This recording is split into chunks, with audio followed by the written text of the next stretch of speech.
Fala galera ligada no Multinerds, eu sou o John e estou aqui hoje para falar com você dessa série dele que ele pode até tomar porrada, mas ele sempre vence porque ele que nunca perde, pois ele que os vilões vêm pra Terra já querendo, pedindo, falando o nome que é ele que é o herói favorito do Powerplex, que é o... galera, o Invencível teve a sua terceira temporada, 8 episódios, caraca, 8 episódios, assim, absoluto de cinema. Pra mim, eu sou o único que assiste essa série aqui, sou o único bom gosto, dentre os vários multinerds, né? E pra mim, na minha humilde opinião, essa já é a série de super-herói melhor do que The Boys na Amazon, né? Mas, sem delongas, vamos lá. Toca a vinheta. Depois da vinheta... Peraí, calma, não toca não. Depois da vinheta, eu volto fazendo a análise completa dessa terceira temporada. Agora sim, toca a vinheta.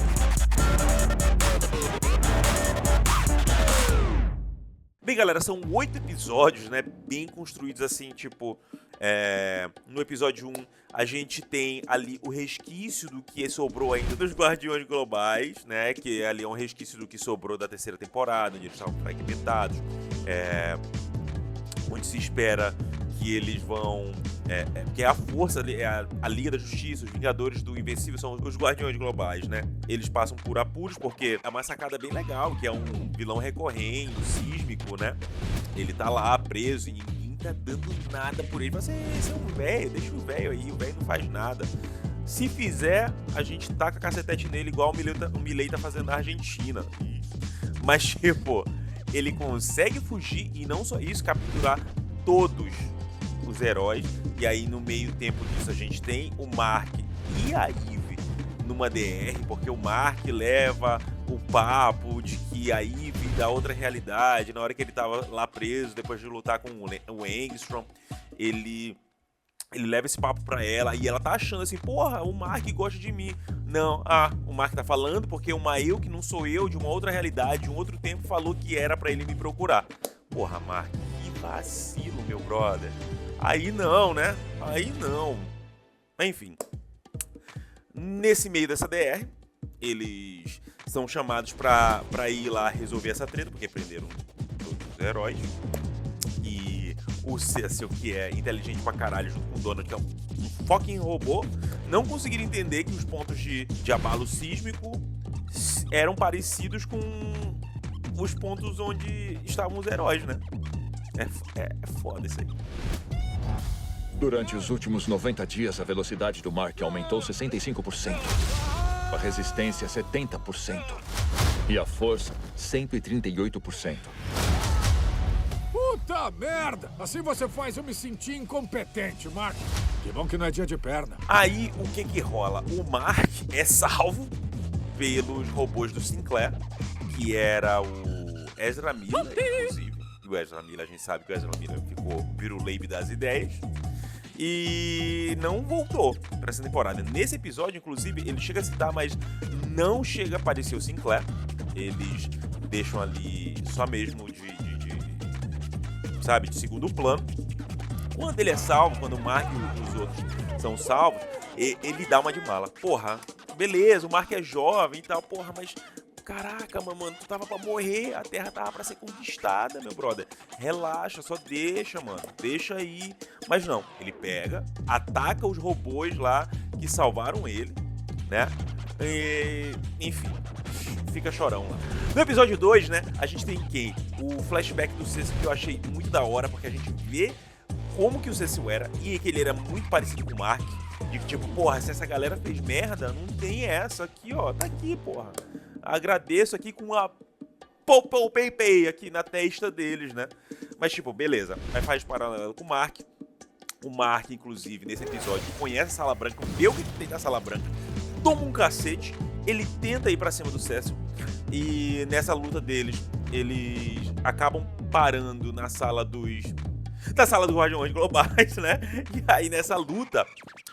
inclusive o Cecil, ele tenta frear o Mark, porque assim, o Cecil era aquele, a gente tem que fazer o que é feito, ou a gente faz o que é pra ser feito ou não faz, porra, sabe? Então, eu achei legal também que, tipo, em contraste com o primeiro episódio, onde os Guardiões Globais estão se reunindo, nesse aqui eles estão se separando. Eles têm uma divergência por conta do que aconteceu com o Cecil e o Mark. Eles falam, isso aqui não vai dar certo, é melhor a gente separar, cada um ir pro seu lado. E os mais velhos falam, não é assim, porra, isso aqui acontece e tudo mais. Mas enfim, cada um vai pro seu lado. Já no episódio 3, é muito legal como começa o episódio 3, porque a gente é apresentado por um assalto a banco. Então, a priori, a gente já fica com raiva e fala assim, porra, essa galera tá assaltando o banco. Lá da trupe do Machine Head, na temporada passada, né? E que eles ficaram sem emprego, eles estão ali assaltando um banco. Mas, tipo, e aqui eu acho muito genial da série, que ele conta a história toda, só com uma música de fundo, as imagens, né? E porra, sem precisar soltar uma frase.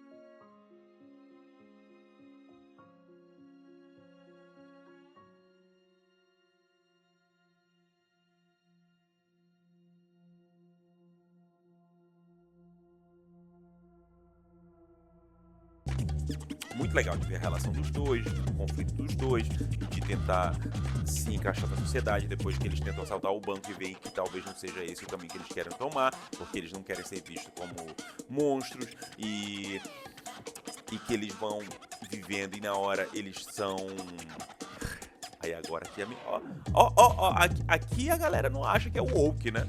Aqui eu não vi ninguém reclamar. E aqui, por hora, eu acho fantástico que Invencível não tenha caído no mainstream por causa disso. Que é um casal de vilões com superpoderes e gays. E, porra, eles estão vivendo a vida deles ali. Aí eles tomam uma lapada dentro do trabalho. Eles tentam viver aquilo, a vida honesta, e não conseguem. Até o ponto que eles falam, porra, não vai ter jeito, a gente vai ter que voltar pra bandidagem. E aí, tipo... Cadê a galera reclamando de lacração e de woke? Mas aí tem isso, né? E aí a gente tem eles resolvem voltar à vida criminosa e são parados pelo Invencível e pelo irmão dele, pelo Oliver, né? Que ele tá ali tentando ensinar, ao mesmo tempo que tenta parar, mas tipo, não consegue. Igual lá no começo, o pai dele e tudo mais. No meio disso tudo, a gente tem lá a treta da ordem que tem lá, que o Titã assume, derruba o Machine Head, manda o Machine Head pra cadeia, mas tipo, no meio disso tudo a gente tem a primeira mudança da roupa do Mark, onde ele começa a usar o azul e preto, né? E o Oliver ganha a roupa dele lá, onde ele é o Kid Omni-Man. E o Mark tenta passar a lição de moral, e tenta falar que esse nome não vai pegar muito legal depois do que aconteceu na primeira temporada. E aí a gente vê depois também que o Kid Omni-Man, o Oliver, ele tem a natureza muito parecida com o pai dele. Porque quando os Moller aparecem, que são aqueles vilões que são gêmeos, quando eles aparecem, o Oliver vai pra dentro pra cacetar, o Mark vai... Assim, parece que leva muito na esportiva, mas o Oliver vai pra esbagaça mesmo. O cara tá falando assim, não, me rendo. Se rende, meu parceiro, se rende nada. Pode se render, se rende lá agora, lá de baixo. Aí manda os caras lá, né, como diz o Siqueira Júnior, mas um CPF cancelado. No episódio 4, a gente tem ali de novo a construção do Rexplode com a Shrinking Ray, a questão de como ela queria cozinhar um almoço de verdade, como eles saíram do QG dos Guardiões Globais. Eles agora estão na torre do Chimitim, né?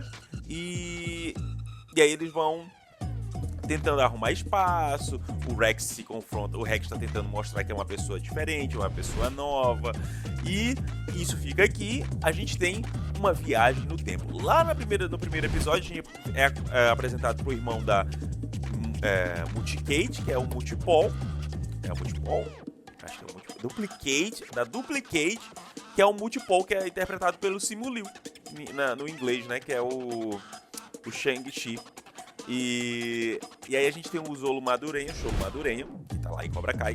E ele faz os dois personagens aqui que levam o Mark pra uma viagem temporal. E é muito da hora, porque tem o paradoxo temporal, né? De tipo, eles roubaram a declaração de independência, voltam pedindo ajuda do Mark. Aí a gente é levado nesse episódio. O Mark chega numa versão do futuro que não é o futuro dele. O Mark vive nessa, se culpando por ter desvivido o Angstrom Levy, mas, tipo, e ele tá naquela, chega nesse futuro distópico, onde os caras falam, a gente achou que poderia desviver ele fazendo fazendo isso e aquilo outro, e não consegue. O que leva a gente a crer que talvez nessa realidade o Omni-Man tenha conseguido realizar a vontade do Império Viltrumita. Mas não foi isso. A gente é apresentado ao Imortal. E a gente vê que nesse universo, o Mark, ele se casou com a Eve, largou o planeta Terra e deixou nas mãos do Imortal. O Imortal ficou biruleibe das ideias, virou um tirano, começou a botar máquinas aí pra regular todo mundo e botar toque de recolher. Praticamente um Milley na Argentina, só que aqui no Invencível. Isso, quando o Mark vai confrontar o Imortal, deixa ele meio naquela, porque ele tá, como eu disse, ele tá se culpando ainda, mas ele vê que não tem saída, cara. Às vezes não vai ter como. Ou tu bota pra arregaçar e parar o cara de vez, ou esse cara vai voltar, porque tem gente que simplesmente não tem correção. Alguns não tem correção, né? Tem gente aí que conclama ato antidemocrático, e aí quando é ameaçado de ser preso, ele volta atrás, pede anistia, por favor. Aí vê que um presidente nos Estados Unidos é eleito, e aí ele vai de valentão de novo falar que teve golpe, mas tipo, depois ele enfim.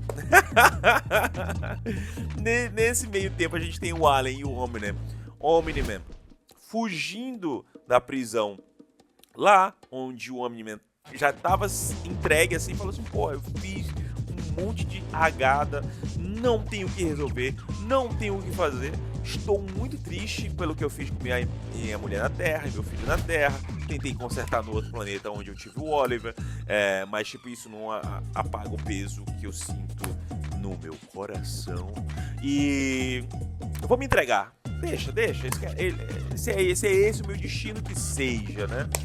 E aí o Allen salva junto com o Battle Beast. E inclusive é muito legal que o Battle Beast só some, enquanto que o Allen e o Omni-Man conseguem, enfim, fugir. Já no episódio 5, a gente tem os empreendedores Mark e Adam Eve. A Eve fazendo aí a Invencível Inc., onde eles têm que proteger a prisão, onde está inclusive preso um Multipole, e onde o Sr. Liu pede pro Titã que solte o Multipole, ou, que no caso, como o Multipole tomou o lugar do Machine Head, ele achou que estava resolvido, mas não. O Machine Head respondia ao Sr. Liu, e aí o Sr. Liu diz que tipo, pô, tu quer continuar aí? Se tu quiser continuar aí, meu brother, pode fazer o que tu quiser, mas tu vai ter que me obedecer. Aí o Titã se vê numa encruzilhada, e esse episódio é muito legal, mas tipo, um dos defeitos que eu acho na série é que ela às vezes não foca tanto nisso. Ela foca na ação, que é legal, é da hora, mas eu acho que esse joguinho de mexe aqui, mexe lá, se desse só um pouquinho mais de foco nesse episódio, seria da hora. Mas é legal ver o Titã manipulando o Mark, manipulando o Machine Head e conseguindo resolver o problema dele ali, né? E aí a gente termina esse episódio, inclusive, com o mistério de tipo, a gente conseguiu dar conta do dragão, que é até uma alusão ao dragão que tem na Marvel, que é vilão do Homem de Ferro. E a gente fala assim, resolveu. Aí não, aí tem o segurança, que tem ligação, enfim, o cara não desviveu, ele, pelo contrário, reviveu. Episódio 6, esse é o meu episódio, um dos meus episódios favoritos, junto com o 8, porque aqui a gente tem o Powerplex, né? Um vilão muito interessante, porque ele é linkado com o final da primeira temporada, onde a gente tem a luta do Mark com o Omni-Man, onde a gente tem a destruição da cidade, onde a gente tem aquela cena que virou até fatality de Mortal Kombat do personagem do Omni-Man, né?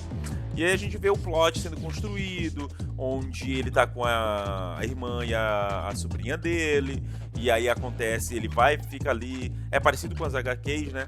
Onde ele fica ali, aí a luta alcança o prédio onde elas estão, e ele tá de longe vendo tudo e não consegue parar, ele se infiltra na GDA, na GDA, né?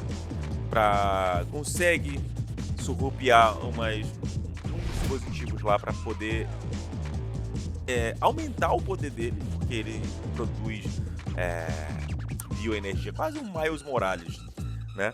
Ele produz bioenergia conforme ele vai apanhando, e é tipo um poder impressionante, né? Enquanto ele vai tomando surra, o poder dele vai aumentando. É quase um Saiyajin com o Miles Morales. E aí a gente tem, fora isso, que é da hora, o que não é da hora é o plano dele. O plano dele é atrair o Invencível pra poder fazer o Invencível pagar pelo que ele fez. Porque na cabeça dele, culpa de tudo que rolou é do Invencível. Enfim, ele vai a primeira vez, não é satisfeito porque quem acha ele é o Shape Smith, é um metamorfo. O metamorfo se disfarça até do Invencível, que ele fala assim, não, eu quero... E aqui eu acho muito da hora, porque é justamente a coisa, ele vai falando assim, o que eu quero é pá, Invencível, vários flares, vários Invencível ali, pá, surra de Invencível, quando o Power Reflex vai falando. E aí, o Shape Smith se disfarça de Invencível, deixa ele bolado, e ele tenta provar, viu, eu não sou o vilão, mas tipo, fazendo isso e soltando raio pra cima de civil, choque elétrico pra cima de civil. Vai a segunda vez no dia do memorial, que era um dia de respeitar as pessoas que foram atacadas pelo Omni-Man. Aí estraga tudo. A Eve vai lá pra poder parar ele, e ela é muito safa. A Eve eu acho legal por causa disso, ela é safa. E aí ela vai, para ele, sem dar uma porrada nele, né? E, enfim, ele tá lá, né? Beleza. Aí ele sai de lá, ele consegue escapar, e a ideia dele, ele já tá aqui desesperado, né? E ele fala pra esposa dele que ele queria ver, a esposa apoia, fala assim, não, me prende aí, vamos atrair ele, me prendendo e prendendo nosso filho, a criancinha de meses, no máximo 1 ano. Cara, que plano idiota. Aí, obviamente, não dá certo, porque ele tá possuído pela raiva, ele quer descer o cacete no Invencível. O Invencível tenta salvar a moça, ela corta na cara do Invencível. E aí, tipo, depois disso a luta desenrola, o cara se desespera, ele solta raiva pra tudo que é lado, até que ele vê que a vingança dele consome tudo, inclusive as pessoas que ele gosta. O filho dele e a esposa dele, que acabam sendo desvividas por ele mesmo, e ele não aprende. Ele diz que ainda que a culpa é do Invencível. Pô, aí o Invencível, aí de novo, caraca, bicho, quando que o Mark vai crescer, mano? Aí ele vai e assume essa culpa pra ele. Pô, não é tua culpa, meu brother. O cara que quis ir pra cima, velho.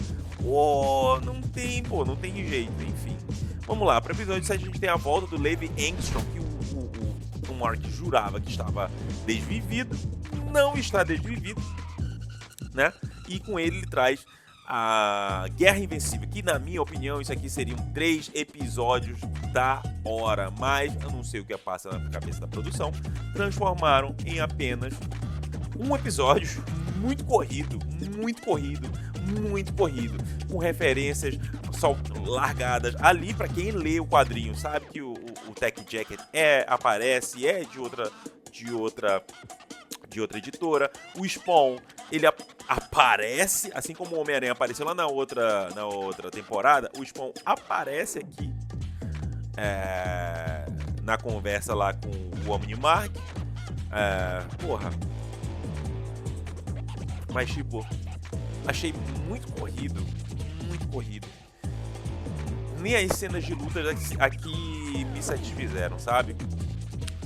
Tipo, achei o que foi legal aqui, e tipo, por ser corrido, o que era pra ser legal, o que era pra ser tocante, como a relação da Shrinking Ray com o Hexplode, que poderia ter sido começado lá atrás. Se tivesse começado lá no final da temporada anterior e tivesse continuado nessa, seria legal, seria da hora. Mas tipo, beleza. Aí continua aqui, como foi corrido, como foi nessa sequência, eu particularmente não senti tanto. Então a gente tem um sacrifício do Hexplode derrotando um dos Mark. A gente tem aqui, enfim, o Rudy finalmente consertando os problemas da Garota Monstro, né? Mas, porra, eu achei muito corrido esse episódio 7. Essa Guerra Invencível, cara, eu não sei em quantas temporadas eles pretendem fazer, mas, tipo, foi muito corrido, né? Eles mostram ali os marcos, mostram que a questão da... Inclusive, do quadrinho pra cá, o namorado da mãe do Mark rejuvenesceu pra caramba. Que é um coroa na HQ. Que isso? Vocês são a Marvel? Vocês não gostam de idosos? Que isso, Prime? Hein? Peraí, quase subi aqui. Mas, tipo, aí, enfim, corre, né? Termina. E aí a gente termina esse episódio com o Conquista aparecendo, meu irmão. O Conquista chega e esse episódio final, ele já chega, ele não quer papo, ele não deixa nada pra falar a palavra. Não deixa mesmo. E aí, cara, a porradaria. Esse episódio é caceta comendo. É porradaria, meu irmão. Porradaria do começo ao fim. O Jeffrey Dean Morgan tá lá na voz do Conquista. Teve gente que reclamou, mas, porra, tá creme de la creme. Muito bom. Esse episódio, assim, muito bom. O pessoal reclama da animação. Cara, eu não entendo, cara, o que o pessoal quer. Eu realmente não entendo. Esse pessoal que reclama de animação de Invencível, eles gostam de live action de Aladdin, só pode. E esse episódio, cara, ele é menos cheio de conversa, porque é porradaria comendo. E a gente tem a Atomic Eve, a Eve atômica, desenvolvendo mais ainda os poderes dela, né? Que é uma coisa lindona de ver. E aqui a gente tem a vingança do Glenn contra o Negan. Quem assistiu Walking Dead, que é da mesma ali, da editora, do mesmo universo. O Glenn não foi esbagaçado pelo Negan. Aqui acontece o contrário, meu irmão. Aqui o Glenn esbagaça porque ele já tá bolado. Que luta maneira, meu irmão. E aí ele vai pra cima do Conquista e bagaça. Aí o Conquista ainda mete um papinho ali, um papinho no jutsu. De, ai, minha vida é sozinha. Às vezes eu me sinto muito sozinho. E às vezes eu queria chorar. Mas, tipo, eu não consigo chorar. Editor, faça seu trabalho aí nesse intervalo que eu falei isso aí do Conquista. Mas, tipo, o episódio termina com essa porradaria todinha. O Invencível todo lascado de novo. Todo lascado. Aí um upgrade de poderes. A gente tem, enfim, o velório do Hexplode. O Rudy dizendo que vai mudar o nome dele pra Rex. Enfim. Aí a gente tem aqui os heróis. É isso que eu digo. Se não fosse tão corrido, a gente poderia ter uma luta muito melhor do Hexplode, onde a gente não pra mim foi tipo, ok, beleza, legal, era um personagem que eu gostava, achava maneiro, que triste, beleza, segue, sabe? Eu acho que a gente sentiria mais essas cenas do velório, que é a Shrinking Ray chorando, a Atomic Eve se lamentando, que gostava dele, sabe? E aí a gente tem o final da temporada, onde o Oliver já tá sedento por porradaria, e o Mark tá ali pensativo, e já deixam várias deixas pra próxima temporada, onde, enfim, tem várias deixas. Se vocês quiserem que eu comente a cena pós-crédito, eu só vou sabe como? Se você deixar o like aqui, se você estiver ouvindo pela plataforma de podcast, deixar uma variação de 5 estrelas ou equivalente a isso, Aí eu vou saber. Ah, o episódio de Invencível teve um retorno legal. Eles querem que você comente a cena pós-crédito, John, já que você lê a HQ e tudo mais. E se você deixar o like no vídeo, comenta aí embaixo, quero o pós-crédito explicado de Invencível. Comenta aí que a gente do Multiverde vai saber. Não se esquece também de seguir a gente no Instagram, que lá a gente tá seguindo, tá dando cobertura de tudo da cultura pop. E volta e meia a gente também tem sorteios, né? É isso, galera. Muito obrigado para quem ficou até aqui. Um abraço, um beijo no coração de vocês e fui!